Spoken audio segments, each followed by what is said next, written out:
Estás escuchando un devocional del reto Mujer Verdadera 365. Primera de Corintios capítulos 5 al 7. Escrito por Laura González de Chávez, leído por Diana Cardona de Figueroa. A partir de hoy, vemos a Pablo dar algunas recomendaciones relativas a diversas situaciones que estaban surgiendo en la iglesia. Pablo hace referencia a una carta anterior, capítulo 5, versículo 9, de la que no tenemos registro. La inmoralidad. La inmoralidad y la fornicación son pecados de los que debemos huir. Capítulo 6, versículo 18. Ya que la lujuria nos lleva a pecar contra nuestro propio cuerpo. La inmoralidad tiene que ver mayormente a actos sexuales cometidos fuera del matrimonio. Cuando somos regenerados, nuestro cuerpo ya no nos pertenece. Él nos compró por precio y ahora le pertenecemos a Dios. El Espíritu Santo habita en nosotros. Su amor, su misericordia y su sacrificio deben ser nuestra motivación para cultivar la santidad y la pureza. Capítulo 6, versículos 19 al 20. En la iglesia de Corinto había un caso de inmoralidad bastante grande. Y en lugar de confrontar y lidiar con el pecado, los corintios se siguen jactando en su sabiduría. Aparentemente, un hombre se había convertido en amante de la esposa de su padre, es decir, de su madrastra. Esto era algo mal visto aún entre los gentiles. Y estos hermanos estaban siendo negligentes al no lidiar bíblicamente con la situación. En este caso, Pablo recomienda la expulsión del hermano y dice algo un poco difícil de entender. Él dice: entreguen a este tal para la destrucción de su carne, a fin de que su espíritu sea salvo en el día del Señor Jesús. Es posible que esto signifique que en su carne el hombre sería destruido por el pecado que lo gobernaba. El pecado tiene consecuencias graves en nuestra vida. Y cuando salimos del cuidado de la iglesia, caemos completamente en manos de Satanás. Sin embargo, aunque su cuerpo perezca, si en realidad era creyente, su alma sería salva en el día final. Es importante manejar bíblicamente los casos de inmoralidad dentro de la iglesia. Los líderes no deben hacerse de la vista gorda e ignorarlos, ya que cubrir el pecado contamina o corrompe al resto de la iglesia. Un poco de levadura fermenta toda la masa, capítulo 5, versículo 6. Cristo nos ha hecho libres del pecado, y la levadura del pecado está fuera de lugar. La santidad es importante para Dios, y cuando se practica la disciplina eclesiástica, esta realidad se hace evidente para el resto de la congregación, a diferencia de lo que ocurre en el mundo. En la iglesia debe haber cero tolerancia hacia el pecado no confesado y arrepentido. Muchas veces, la iglesia se concentra en juzgar el pecado de la cultura fuera de sus paredes, pero fallan en juzgar los que están dentro, quizás por temor a perder miembros. Pero dice Pedro que es necesario que el juicio comience por la casa de Dios. Lo vemos en Primera de Pedro, capítulo 4, versículo 17. Pablo incluso recomienda que el cristiano debe separarse de aquellas personas que, considerándose hermanos en la fe, practican la inmoralidad o son avaros, idólatras, difamadores, borrachos y estafadores. Con esa persona ni siquiera coman. Lo vemos en el capítulo 5, versículo 11. Me llama la atención que Pablo menciona la inmoralidad junto con la avaricia, idolatría, borracheras, estafa, etc. Personalmente, muchas veces hago todo lo contrario. Me es más fácil asociarme con personas que practican alguna de estas cosas de manera sutil, pero que van a la iglesia y se consideran hermanos, que con personas no creyentes que lo practican por ignorancia de la verdad. Debería ser lo contrario. Pablo nos llama a no asociarnos con estos hermanos, ni siquiera compartir una comida con ellos. Con los del mundo que practican estas cosas es otro tema. Tendríamos que salirnos del mundo para no asociarnos con ellos de alguna manera. A estos estamos llamados a llegar con el mensaje del Evangelio. ¿Qué piensas de esto? ¿Cómo altera tu idea de las relaciones? El Espíritu Santo tiene el poder de transformarnos en nuevas criaturas. Siguiendo con el tema de la inmoralidad, Pablo recalca que muchos en la iglesia de Corinto, al igual que en nuestras iglesias hoy, antes eran inmorales, idólatras, adúlteros, afeminados, homosexuales, ladrones, avaros, borrachos, difamadores, estafadores, etc. Pero ahora habían sido lavados, santificados, justificados en el nombre del Señor Jesucristo. Lo vemos en el capítulo 6, versículos 9 al 11.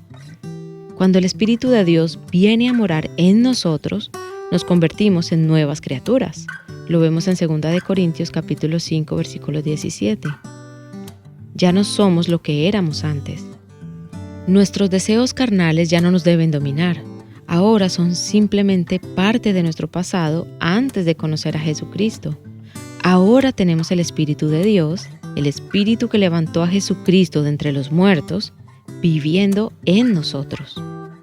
Es por eso que si alguien continúa practicando o siendo dominado por el pecado, debemos considerar si su salvación es genuina. Ser transformados en nuevas criaturas es una evidencia de la salvación. Ahora que le pertenecemos a Dios, somos el templo del Espíritu Santo. No debemos ni tenemos que dejarnos dominar por nada, ni aún por cosas lícitas. La libertad que tenemos en Cristo para disfrutar de las cosas legítimas no deben llevarnos a ser esclavos de otra cosa que no sea Él. ¿De qué forma has sido transformada por el Espíritu de Dios? ¿Qué patrones de conducta ya no son parte de tu vida? ¿Qué cosas lícitas puedes identificar en tu vida que quizás te están dominando y no te dejan servir a Dios con enfoque y con intención? Las redes, las distracciones legítimas del mundo, el trabajo. Compártelo en los comentarios.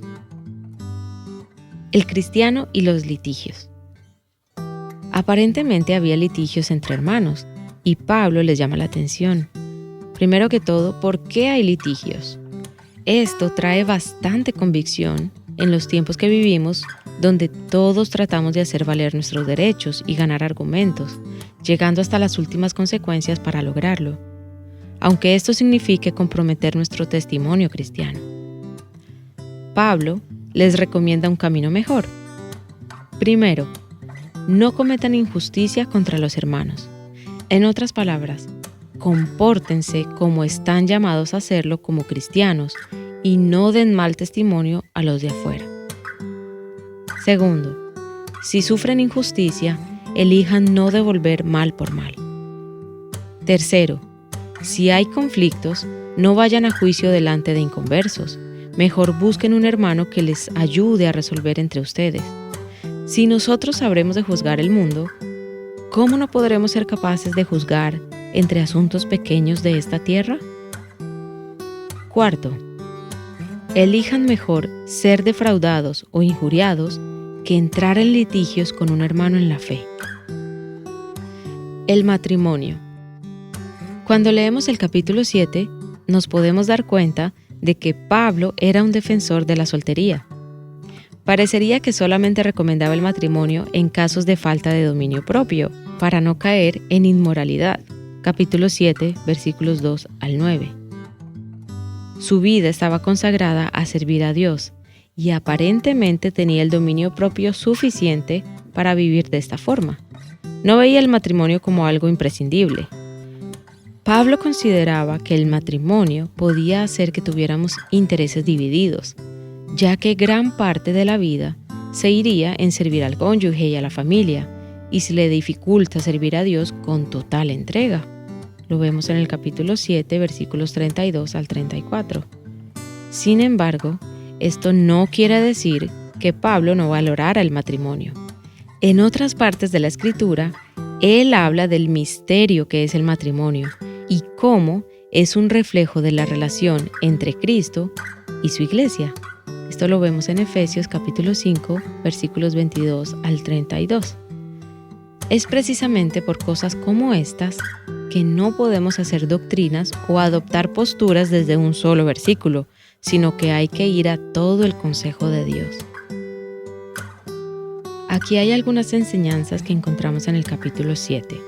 Primero, Los cónyuges deben cumplir su deber de satisfacer a su pareja sexualmente. El cuerpo de cada uno le pertenece al otro. Lo vemos en el capítulo 7, versículos 3 y 4. Una vida sexual sana y satisfactoria es parte del diseño y la voluntad de Dios para los matrimonios. Segundo, el privarse de relaciones sexuales por cualquier motivo que no sea de común acuerdo, como ayuno o para dedicarse a la oración, por ejemplo, le abre la puerta a Satanás, pues puede provocar infidelidades.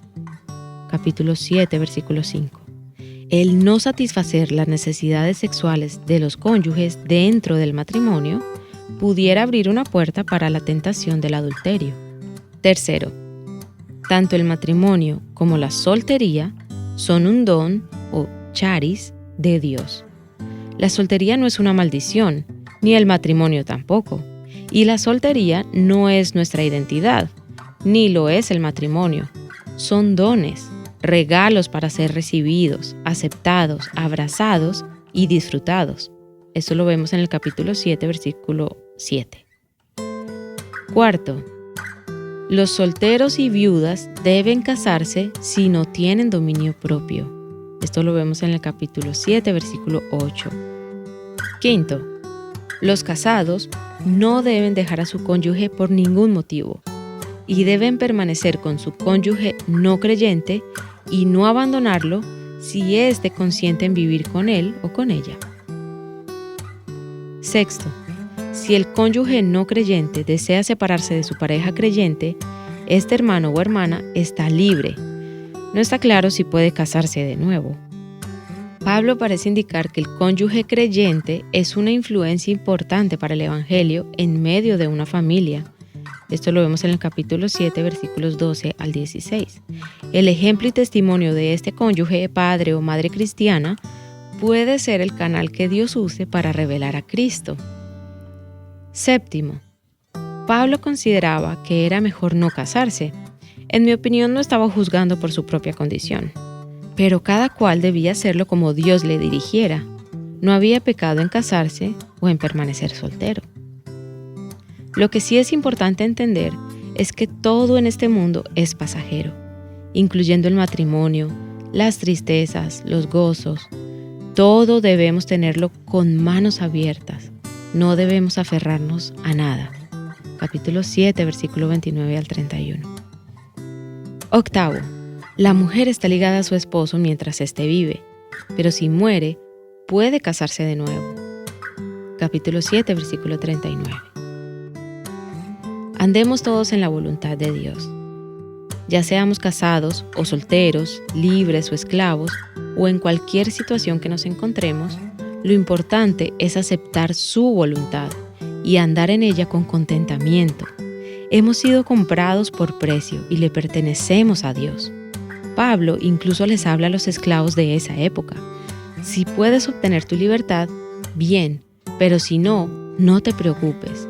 Y si no eres esclavo de hombres, de todas formas, eres esclavo de Cristo.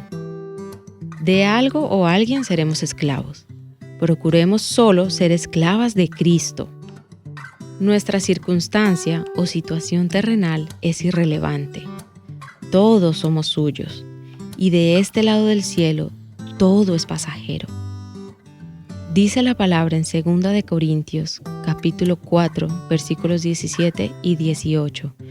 Pues esta aflicción leve y pasajera nos produce un eterno peso de gloria que sobrepasa toda comparación, al no poner nuestra vista en las cosas que se ven, sino en las que no se ven, porque las cosas que se ven son temporales, pero las que no se ven son eternas. Para más recursos como este, visita nuestra página web avivanuestroscorazones.com.